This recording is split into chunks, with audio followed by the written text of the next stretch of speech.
Today's spoiler video is brought to you by Card Kingdom. Use the link below to pre-order your cards today.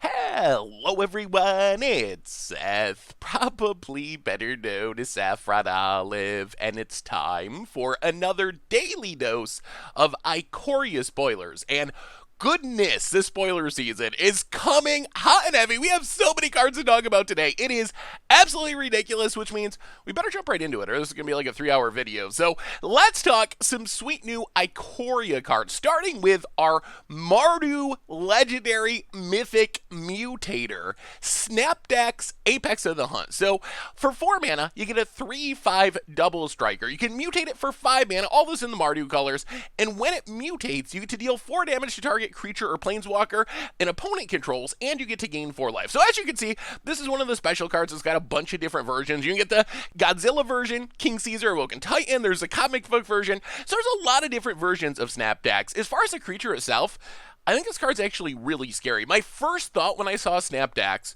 was, this kind of calls back to one of the best removal creatures in the history of Magic, Flametongue Kavu, 4 mana, 4 damage to target creature. Snapdex technically costs 1 more mana because you gotta mutate it to get the removal effect, but you're also gaining life out of the deal, and you can hit planeswalkers. Could also compare it to Ravenous Chupacabra, but the big deal with Snapdex compared to Flametongue Kavu, or especially Ravenous Chupacabra, is this is a legit creature. A 3/5 double strike. It's actually a really strong clock. When you consider the double strike aspect, technically your 4-drop, if you just run this out, ignore the mutate mode, is hitting for 6. That's a 6/5 if you count the double strike damage, which is a really powerful creature. So normally when you get these removal creatures, their job is to be removal, and they're not great as threats. Snapdex, on the other hand, is a very strong removal creature that is also a really strong threat on its own. So I expect this dinosaur cat nightmare to see a lot of play in Mardue aggro style decks. And one of the things I realized going today to a spoiler season is it definitely looks like Ikoria is a wedge set. So it's going to be very difficult to evaluate these cards in the context of our current format, which is mostly pushed towards, some mono-color decks, 2-color decks, a couple of 3-color piles, but really, we don't really have 3-color themes built into our standard. At most, we have 2-color themes going back to Ravnica. So a lot of these cards, we're going to have to evaluate in the context of all the other Ikoria cards, which are supporting this wedge theme. So Snapdex is one of those cards where you don't have a Mardue deck in standard currently, but it might be because of Ikoria and because of Snapdex that one develops. The other thing about Snapdex that makes it really powerful compared to the other removal creatures is it can be repeatable thanks to mutating more and more, and that double strike ability. If you can stick it on something like a Luna and make that weird pile, you can end up with a 6/6 flying trampling double striker, which is just a ridiculously fast clock. Plus, you're getting all these mutate triggers. It seems like it can get really out of hand. So I think Snapdex, one of the more aggressive of the mutate mythics that we've seen so far, but definitely a very strong constructed worthy card. These mid-rangey threats that automatically 2-for-1 when they come into play, those are almost always playable in standard, and Snapdex is a good mid-range threat, better than most similar creatures we've seen that does the same thing. You get your creature and you get to kill one of your opponent's creatures. What more could you want out of your 4 or 5-drop slot? Next on our list, we have another companion card, Yumori the Collector. So Yumori wants you to have a deck that is all the same card type if you want to companion it. You don't have to companion it, of course, but it wants you to have a deck that's all the same card type. Then when it comes into play, you choose a card type. Then spells of the chosen card type cost 1 less to cast. So you can either play this fairly, just put it in your deck, draw it, cast it, make your stuff cheaper, or you can try to companion it, and I think that it's close to being plausible to build a deck that's all one card type. It's not ridiculously hard. If you look at the card types we have in Magic, going all creatures, some decks kind of do that naturally. You have like Elves, which is mostly a creature deck. Sometimes they have like Collected Company. You have various mid-rangey Pioneer style decks like Llanowar Elves and Gruul Spellbreaker, or Lovestruck Beast or whatever. So it doesn't seem that hard to make an all creature deck. Even easier though, I think, is the all enchantment deck. And this might be the easiest way to build around the companion mode of Yumori in standard because we have enchantment creatures. We have enchantment removal spells. So you're able to have threats, you're able to have answers, and you're able to have Yumori in your sideboard coming out to make your stuff cheaper, be a 4/5 for 4, which is already a pretty reasonable creature. It might be possible to do it with artifacts as well in something like Commander, but it's a little bit of a stretch usually when it comes to building around one specific card type. The problem is you mostly want to be one card type, but then you want a payoff that's a different card type. So that is the challenge with Yumori. Like, for example, I built a lot of decks that are like 95% creatures, but want to play set of Panharmonicon. Or your deck is all creature-y combos in Modern, but you need that playset of Path to Exile. Or maybe you're mostly creatures, but you need that Teferi to protect your stuff. So that's where the challenge of Yumori comes in. We also have one cheat mechanic for building Yumori decks in Standard, which is adventure cards. So adventure cards, they're always creatures as far as our deck is concerned, but they can also be cast as spells. So if your Yumori deck is lacking, let's say removal, you have cards like Bone Crusher Giant, Brazen Borrower. So this is a way to make sure that your deck is all the same card type to meet Yumori's companion clause, but still have interaction in your deck. So I expect that's going to be one of the cheaty ways to try to take advantage of this in Standard, where you can technically have removal, where you can kind of have your cake and eat it too, in terms of having removal, but still having a deck that's all one card type. So Yumori, I don't think this card's broken by any stretch. I think it is fairly powerful. It does have a deck building restriction that is meetable, although there is definitely a cost to it. So it's going to be interesting to see how this shakes out. I think it actually gets way harder in a format like Commander. Can you build an all-creature deck? You can. Is it going to be ideal to build an all-creature deck? Most likely not. I think you're going to need to find some specific combo with Yumori reducing the cost of your stuff to really make it worth paying that price in a format like Commander. But in Standard, you can use adventures, maybe use enchantments to get around some of Yumori's restriction, and maybe end up with a pretty sweet deck as a result. Worst case, it's a fun deck building challenge to build around. Next on our list, we got Broko's Apex of Forever, also known as BioQuartz Space Godzilla. So Broko's, this is our Sultai Mythic Mutator, and this one's pretty interesting because unlike our other Mythic Mutators, it doesn't actually do anything when it mutates. Instead, you get a 6/6 trample for 5 mutating as well, and you can cast Broko's from your graveyard using its mutate ability. So this is a recursive 6/6 trample for 5. So when I saw this, at first this was like the least exciting of the Mythic Mutators for me because it doesn't have a cool mutate ability. It just kind of keeps coming back from the graveyard. But then I realized, I mean, what else was big and trampling and kept coming back from the graveyard? Hogak Arisen Necropolis. I don't think Broko's is on Hogak's level by any stretch. Hogak was essentially free most of the time. Broko's, you're still going to be paying 5 mana, but still big recursive threats that keep coming back and coming back and coming back have a lot of potential, and that doesn't even consider that 6/6 trample for 5 is very power creepy. I look back through the entire history of Magic, I found 2 6/6 tramplers for 5. One of them was Deuce of Calamity, which needs 5 very specific mana, so it's really hard to cast. The other one was Soul Gorger Ogre, which puts you down to 1 life when it comes into play. So Broko's is very much just power creep in an absolute sense. Just a 6/6 trample for 5 mana is more powerful than these stats have been in the history of Magic. So even just casting this and attacking your opponent, you're getting a really legitimate threat, and that threat keeps coming back from the graveyard. And maybe the sweetest part about Broko's is it's a great way to keep triggering your other mutate creatures. I think that is the upside here. Because Broko's can keep being cast from the graveyard, you can keep triggering your Snapdex or Vardrock or Aluna, any of those cards, so you keep getting your other creature's sweet mutate trigger. Because remember, once you build that mutate pile, you're getting all of their abilities. So even though Broko's itself doesn't have a sweet mutate ability, it's a great way to keep triggering other mutate creatures to do their powerful thing. So Broko's, it's pushed. I mean, just the 6/6 trample for 5 is above the curve. That's a power creep stat bar by itself. And when you throw in all the other powerful mutate stuff, I think this card actually has a decent amount of potential in Standard.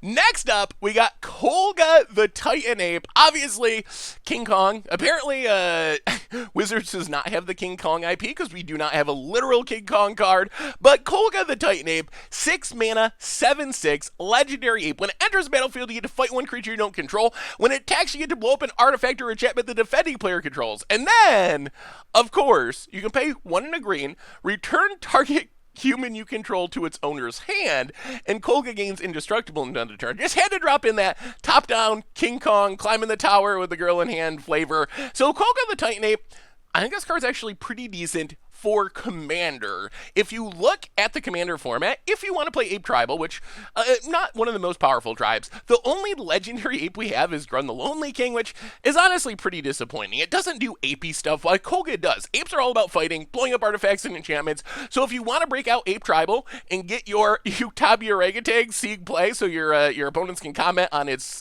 wonderful artwork that somehow slipped through the censors back in the day, Koga is your way to do it.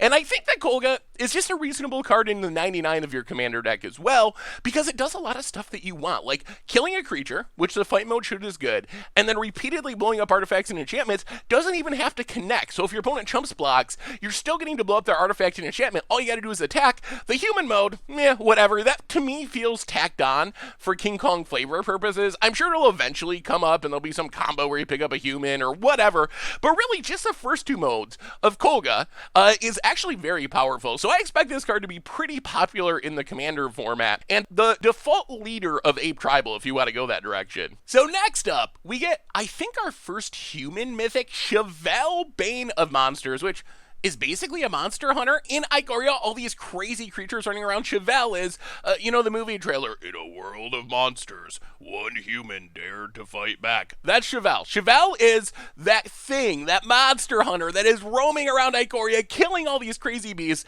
You get a Golgari, 2 mana, 1/3 with Death Touch, and at the beginning of your upkeep, if your opponent doesn't have a bounty counter on something, you can put a bounty counter on one of their creatures or planeswalkers.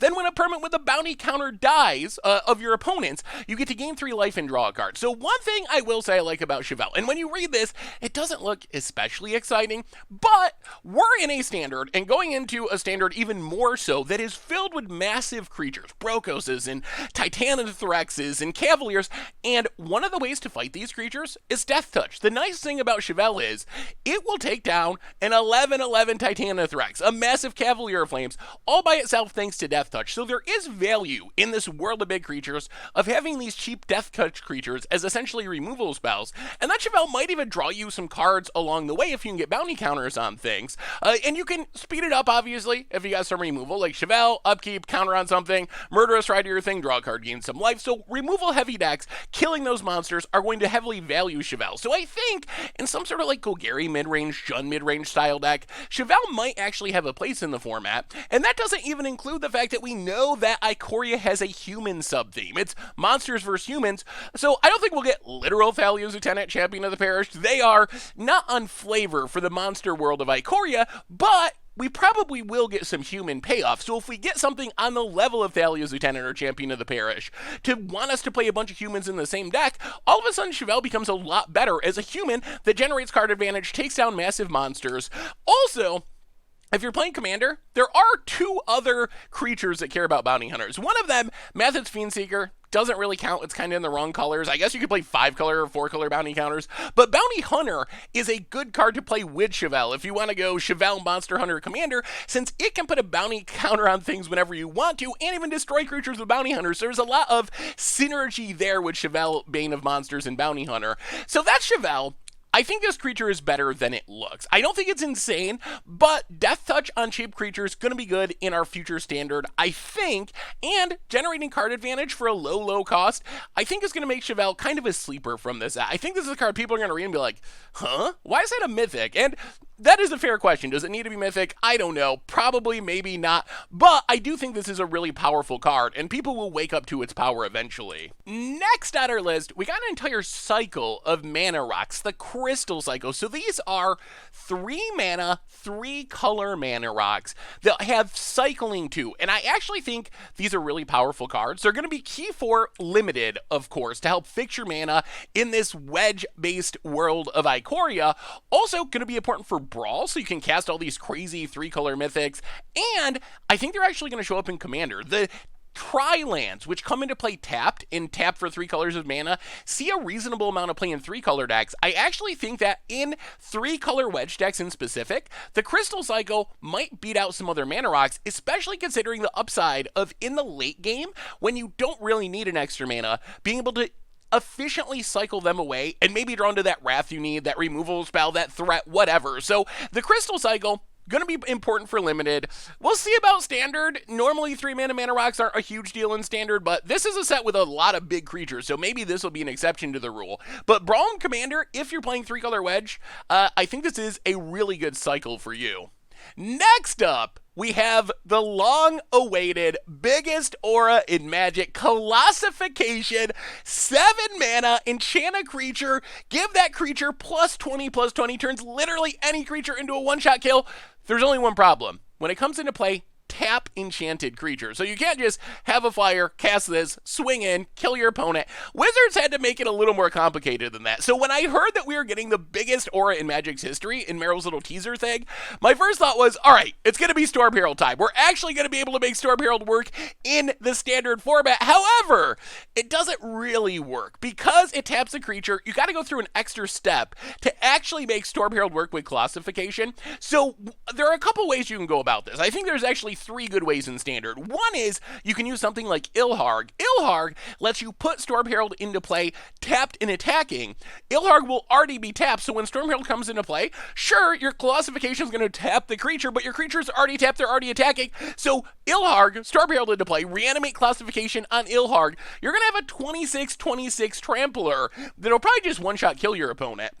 We also have ways to untap the creature. Probably the best is Kiora Behemoth Beckoner since it sits on the battlefield. So you can like Storm Herald, put Colossification on it, Kiora, untap Storm Herald, swing in, Corridor Monitor can also get it done. The other possibility is just to ignore attacking altogether and use something like Fling or Thud to just kill your opponent with direct damage. Like Storm Herald, get back Colossification, Fling isn't standard, Thud isn't, but it would work in other formats. Fling isn't standard, 2 mana, fling it, that's going to be what, 23 direct damage at your opponent's face for a total of 5 mana. That seems like, at worst, a really sweet against the odds episode. So Colossification, while the tapping of a creature does mean it's going to be a little harder to use than most auras, if you build around it a little bit, it still offers a lot of power and a lot of kind of combo potential. You're going to need to add that extra piece to the puzzle to make it good, but if you do, you get the biggest cat in the world and just crush people in one turn. Next on our list, we got Labyrinth Raptor, more dinosaurs, nightmare dinosaurs.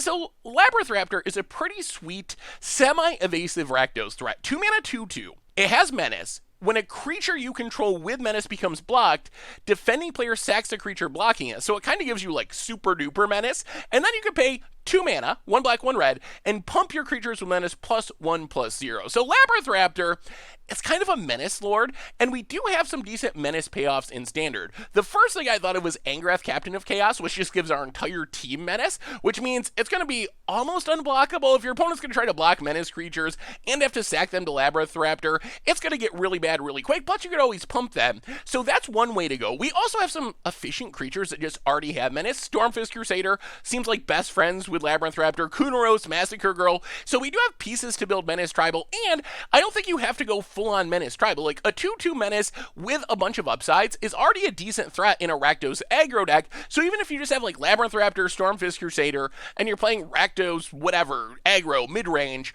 that's already going to be a good enough package on its own, I think, to get a lot of value. And if you want to go deeper and play this in Commander, there are a couple of commanders that actually care about having Menace. Graven Predator Captain is a menacing commander that wants to keep attacking. Labyrinth Raptor will help with that. Manthas Fiendseeker, I guess, as well. So Labyrinth Raptor, not an insane card, but it is pretty interesting. We haven't really had a Menace payoff in Magic, as far as I'm aware. So something that makes you want to put a bunch of Menace creatures in your deck. So it'll be interesting to see how it shakes out. I feel like it's a good enough threat on its own that it can see play in Rakdos aggro style decks, and if you build around it a little bit, it can get even better with additional Menace creatures. We also got Neth Roy, Apex of Deaths, also known as Belante Plant Beast form in Godzilla form, and this card is actually pretty insane. It's our Abzan legendary mutating mythic, 5 mana, 5/5 Death Touch lifelink. That's already pretty insane.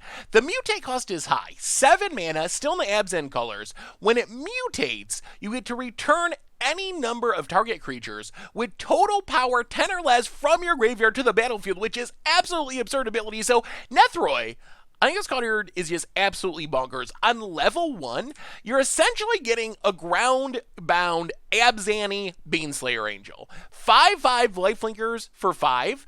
are traditionally very strong. You play this against something like Mono Red, and they're going to be in a world of hurt, and that's discounting all the mutate shenanigans going on. Speaking of the mutate shenanigans, that allows for some really fun things. You can, if you mutate Neth Roy, get back one really big creature, like Ulamog the Ceaseless Hunger, which that's pretty good. You can get back two medium-sized creatures like double Cavalier of Thorns. I imagine that would be the kind of shell you would want to play this in Standard. Do a bunch of ramping, play some Cavaliers, fill the graveyards, Neth Roy, get back even more Cavaliers. You can get back a bunch of little creatures. I think there might be combo potential here. Imagine a deck in Modern, let's say, or even in Pioneer, where you're like Stitcher Supplier, Satyr Wayfinder, filling the graveyard, filling the graveyard, filling the graveyard. Eventually you Neth Roy, you get back like 10 Stitcher Supplier, Satyr Wayfinder, along with the Thassa's Oracle. You order your triggers right, so all your mill stuff resolves first. Thassa's Oracle comes into play last, triggers, library empty, win the game with Neth Roy.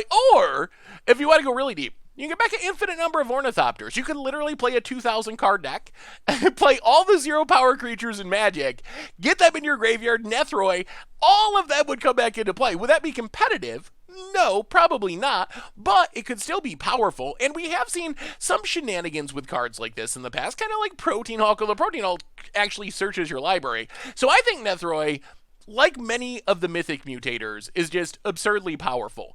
It is a very strong creature if you just cast it fairly, naturally, 5/5, Death Touch, Lifelink for 5, awesome creature.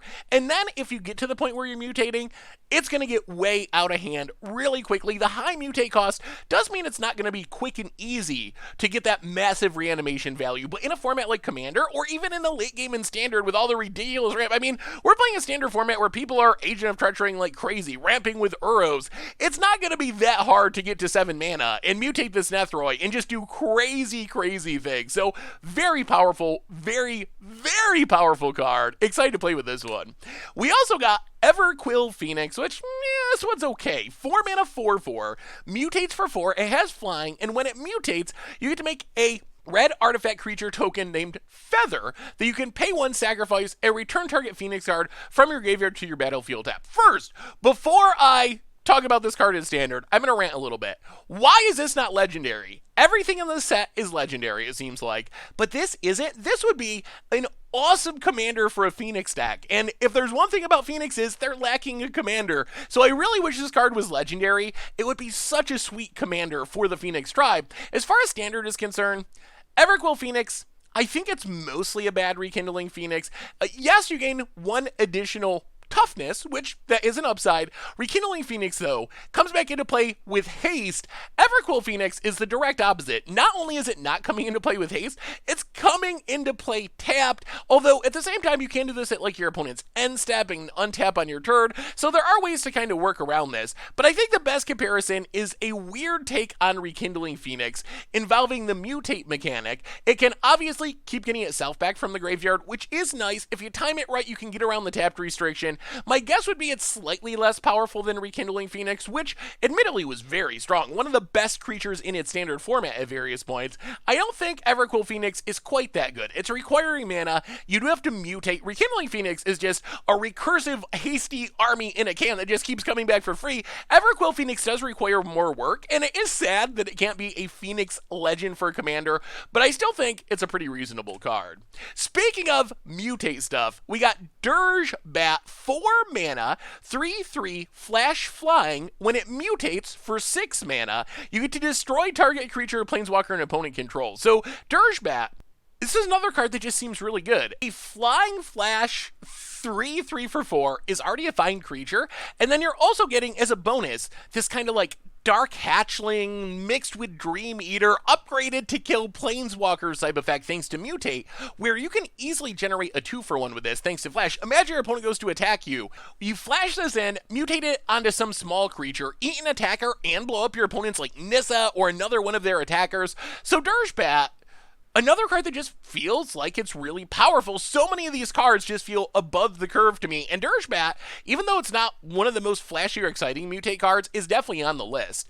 Speaking of above the curve, if you want a sleeper from this set, Gem Razor. Gem Razor, 4 mana 4/4. That's already fine. Mutate is only 3 mana. It has Reach and Trample for some reason, because why not stick a bunch of keywords on it? And when it mutates, destroy target artifact or enchantment an opponent controls. So Gem Razor, how I'm reading this is thanks to Mutate, it's like a Reclamation Sage. Yes, you'd have to put it on a creature, but that's fine. You can figure out a way to do that. But it's like a Reclamation Sage that comes with a trampling, reaching Loxodon Smiter's body for 3 mana. And we're in a standard format where Witch's Oven, Fires of Invention, Embercleave, Wilderness Reclamation, basically powerful artifacts and enchantments kind of dominate our current format. Gem Razor, it's like a Rex Sage or a Thrashing Brontodon with a way better body, assuming you can mutate it. So I think this card is going to be really, really good.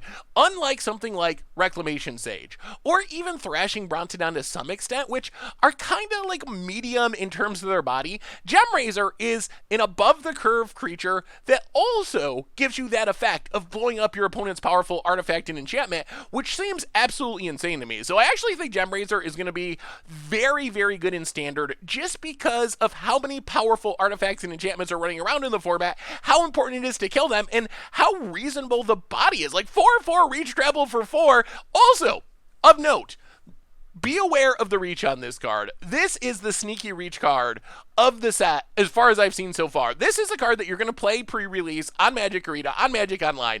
You're going to swing your game-winning flyer into this, not realizing it has reach, because it doesn't look like it has reach. There isn't really any reason it should have reach. So keep that in mind. Sneaky reach is going to get you if you're not careful with Gem Razor. Otherwise, we get Udara, Wandering Monster, which is very strange. Udara is a 7 mana, 8/8 red dinosaur turtle legendary creature.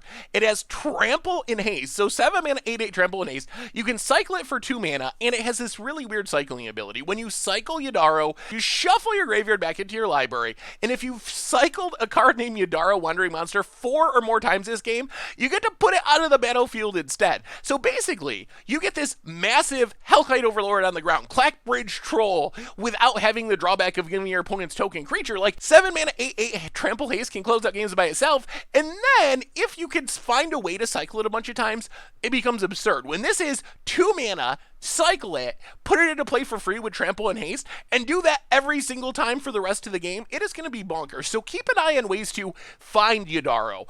Just naturally cycling into 4 of them, probably a long shot, but if there's some way to tutor up cycling cards, or some cycle for free mechanic, or other creature tutors, Udara could actually be really strong. If there's one thing we've learned in the last couple years of Magic, with Hogax, with Arclight Phoenixes, I'm sure I'm forgetting even more, but basically, big things that come back from the graveyard for free are almost always broken. Udara does feel safe. Cycling a copy of it 4 times is asking a lot, but if you get to that point, the value is absolutely absurd, and this can be very strong.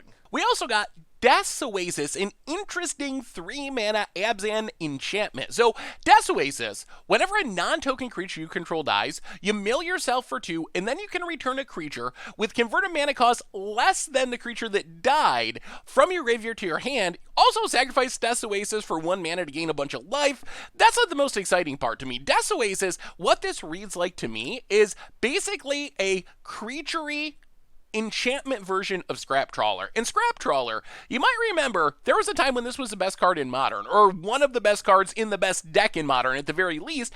The way it is worded is very similar, except Death's Oasis obviously is going to also mill you to fill your graveyard, which is, I think, an upside in the decks that want to play this. Getting cards in your graveyard, normally a good thing, because then you have more cards to get back. So the only downside to Death's Oasis compared to Scrap Trawler is you're doing this with creatures, so it's a little bit harder to get some of the loops going. Most of Scrap Trawler loops involve like free artifact mana. You're not going to get that with Death's Oasis, but I think that this card still offers a lot of value. We already have sacrifice decks near the top, or maybe at the top of our standard format. Witch's Ovens, Woe Strider. Death's Oasis can add a lot of value to those decks. This even more grindy element of just getting things back and getting things back, making it so hard for your opponent to ever really permanently deal with your threats. And then you even have like the Titans. I know the mana is crazy. We'll see what kind of dual lands we get in Ikoria itself, but you can like cast an Uro, get Karaxa back to your hand, cast Karaxa, get something else back to your hand, do all sorts of shenanigans. And remember, the Titans are going to keep going back in the graveyard if you don't escape them. So this is kind of a cute way to keep reusing your Titan triggers. And that doesn't even include like Cruel Celebrant shenanigans, like Cruel Celebrant on the battlefield, sack your Cauldron Familiar, gets back your Stone Coil Serpent that you can cast for 0 mana to trigger your Cruel Celebrant again.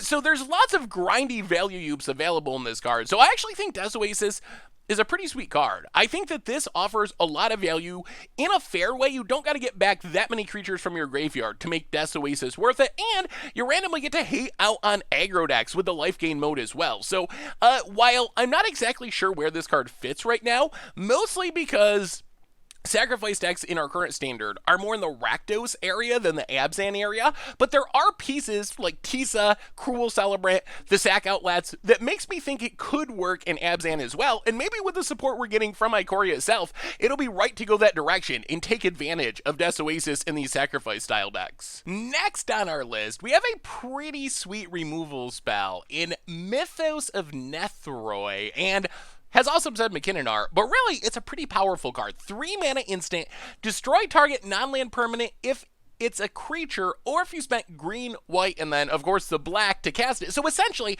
what this is an upgraded version of Murder, since it's easier to cast, only 1 black instead of 2 black. That's not really all that exciting, although it's still fine. 3 mana instant speed kill creatures, right on the cusp of being playable in a format like Standard. The bigger deal is, if you are an Abzan and you cast it for Abzan mana, you're getting an Assassin Trophy that doesn't give your opponent a land for 1 more mana. You're getting a Vindicate that can't blow up a land. Being able to hit any non-land permanent for 3 mana with no drawback, that's actually really powerful. That's 3 mana blow up a Planeswalker, blow up an artifact, blow up a huge mutate pile of creatures. So I actually think Mythos of Neth Roy is very powerful. I don't know how much play you'll see if you don't have access to Abzan mana. If you're just a mono black deck, I mean, it's better than Murder. If you're Rakdos, it's technically better than Murder because it's easier to cast, but Murder isn't really a standard staple by any stretch.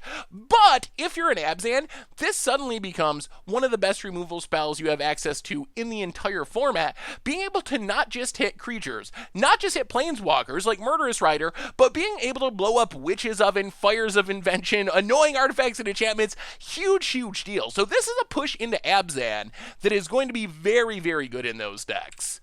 We also got Voracious Great Shark. Voracious Great Shark.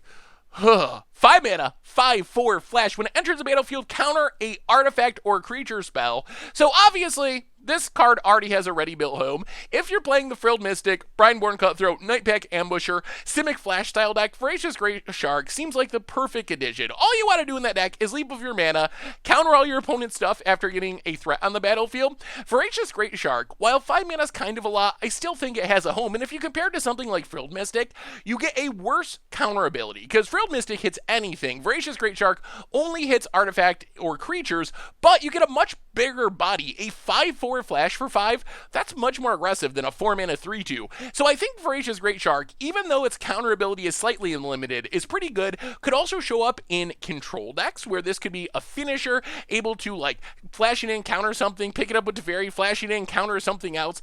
And the other upside of Voracious Great Shark is it's so big compared to other flash into play to counter something creatures. It actually plays pretty good defense when you're not countering something. Like if you fall behind on board, that's where Frilled Mystic isn't that great, because it's just a 3/2, but Voracious Great Shark, if you fall behind aggro on board, you can always just flash it in without countering anything after your opponent attacks and like eat a Mayhem Devil, eat a Unchained Berserker, eat a Edgewall Innkeeper. So I think that all together, having an above the curve body, having a nice enter the battlefield trigger, and having some ready built homes in Standard, probably makes Voracious Great Shark a pretty reasonable card to be playing in Standard. And with all the ridiculously powerful creatures, we were seeing just like above the curve power creepy creatures from Ikoria itself, cards like this are going to be even more important to just stay alive against the massive monsters that are coming for us in Ikoria. Speaking of Mythoses, apparently it's a cycle. At least it's looking like a cycle. And they might even all be animated by Seb McKinnon, which is insane. Mythos of Snapdex.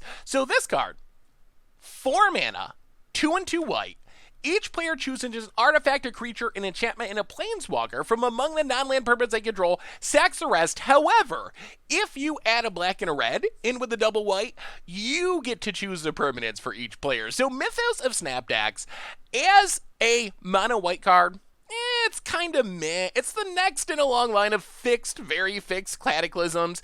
Very fixed in the sense that it doesn't hit lands, which is a big drawback. That's the big power of Cataclysm, is you just mana screw your opponents. However, if you cast it for Mardue mana, it's a better Tragic Arrogance, and Tragic Arrogance was a spell that actually saw a reasonable amount of play last time it was printed, because you actually can really wreck your opponent by making hard choices for them. You're getting a mana discount if you're in Mardue on a Tragic Arrogance, which is a pretty big deal. On the other hand, I think Magic might have changed since Magic Origin Standard, and I'm actually a little skeptical of how Mythos of Snapdex, even though it's very powerful, and even though it's going to wreck people in Commander if you're in Mardue, I'm a little skeptical about how it lines up with Standard, because in Standard right now, most decks are built around one very powerful permanent, where you only need one on the battlefield. For example, Fires of Invention, Embercleave in aggro decks, Nissa who shakes the world. So against those decks, even if you're making the choice, Fires of Invention decks normally don't have any other enchantments. Embercleave decks normally don't have any other artifacts. Nissa decks really don't always have other planeswalkers, so you're going to have to leave the really powerful permanent on the battlefield just because of how decks are constructed in 2020. So I'm wondering where Mythos of Snapdex fits. We know the effect can be powerful because it was very powerful when Tragic Arrogance was in Standard, but how does it line up with 2020 Magic, really powerful pushed permanents of certain types? I'm actually not sure. I will say it is cute that you can make a huge mutate pile and then keep that, because technically it's just one creature, so there is some cool shenanigans with Ikoria itself, and I have no doubt that this is a powerful card. I expect to play it a lot in Commander. Not sure how it fits in Standard, though. It might end up being more of a metagame card, where it's going to depend on the twists in turns, what's showing up right now, what decks are constructed like, if it actually sees play or not in Standard. So powerful, awesome art, Commander bomb. Standard, I think I'm in wait and see mode. I certainly could see it seeing sideboard play in Mardue decks, maybe even main deck plays if the metagame is right, but I'm not sure the metagame is right now, so we'll have to wait and see. We also got our exclusive MTGGoldfish preview card. Well, our first. Keep an eye on the site over the next few days, the next week. There's more to come, but that is Dire Tactics, which is a card that is coming in Commander decks as well as in Ikoria proper. In Dire Tactics, 2 mana, Orzhov colors, instant speed, exile any creature. However, if you don't have a human, you lose life equal to that creature's toughness. So this is a card that, on one hand, is the best 2 mana removal in the format. It exiles anything for 2 mana, which is absolutely insane. On the other hand, the life cost is a problem, and it makes it more comparable to like Vendetta, Orzhov Charm. So the upside of Dire Tactics is not only does it kill anything for just 2 mana, it exiles anything for 2 mana, which means Annex doesn't get a death trigger. Uro, not going to be escaping back into play from the graveyard. Heliod, indestructible. Dire Tactics doesn't care, it's gone. On the other hand, if you are losing 6 life to kill Uro, 5 life to kill Heliod, exile Heliod in Uro, or Annex, that's a little bit painful. So I feel like this is a card that, if you are not playing a deck with humans, maybe you can like run a single copy because it is very powerful. Although if you're running humans, this becomes the best removal spell in Standard. And the good news is twofold for Dire Tactics. First, there's already a lot of incidentally playable humans in Standard. Priest of the Forgotten Gods, Edgewell Keeper, Fervent Champion. So there's a lot of humans just floating around, and we know that humans is a theme of Ikoria itself, which means more are on the way. And Dire Tactics is a reason to stick those cards in your deck, to play a human deck. And I don't think you got to be human tribal. It's not like you need 30 humans for Dire Tactics, but if you get up to like 8 or 12 humans, so there's a reasonable chance you're going to have one on the battlefield when you need to exile something and not take that life loss, then Dire Tactics, I think, is one of the best removal spells, and maybe the best 2 mana removal spell, because it's unconditional and it exiles in Ikoria's Standard. So thanks to Wizards for a super sweet preview card, and again, if you want to read more about it, check out the article linked in the description box down below. As far as our other lower rarity stuff, there's a bunch of it. Trumpeting Gnar, a Pedge galore, more mutate creatures, General Enforcer, a cool creature making legendary humans indestructible, kind of a neat take, and also making humans, Titanith Rex, probably better known as Godzilla Primeval Champion. Really big, but costs a ton of mana. On the other hand, you can't cycle it for 2 and give something trample permanently thanks to the counter when you cycle it. So I think that's the main home. I don't think decks are really going to try to cast it for 9. That's just asking way too much, but the cycling ability is nice. Poliwag Symbiote, or Baby Gorilla Ruin Reborn, could have some potential in a mutate deck. It's basically a permanent ramp spell, making each of your mutate creatures 1 less to cast, which is kind of actually nice, and giving you some filtering as you mutate. So I think they have some amount of potential, although I don't expect them to be like all-stars or staples or anything. We also got Dorat the Perfect Pet, which I think is actually a really legitimate card, also called Sprite Dragon. Dorat, though, 2 mana, is it colors, flying haste. Whenever you cast a non-creature spell, put a +1/+1 counter on it. It starts as a 1/1.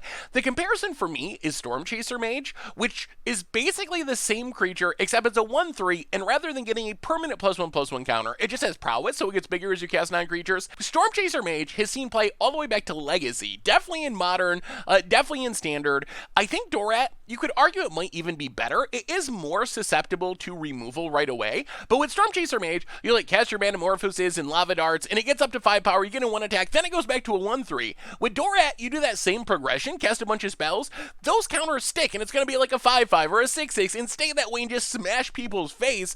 Otherwise, Blood Curdle, removal for limited, Primal Empathy, kind of an interesting payoff for big creature decks. Probably see some playing Commander if you think you're playing the biggest creatures in the battlefield.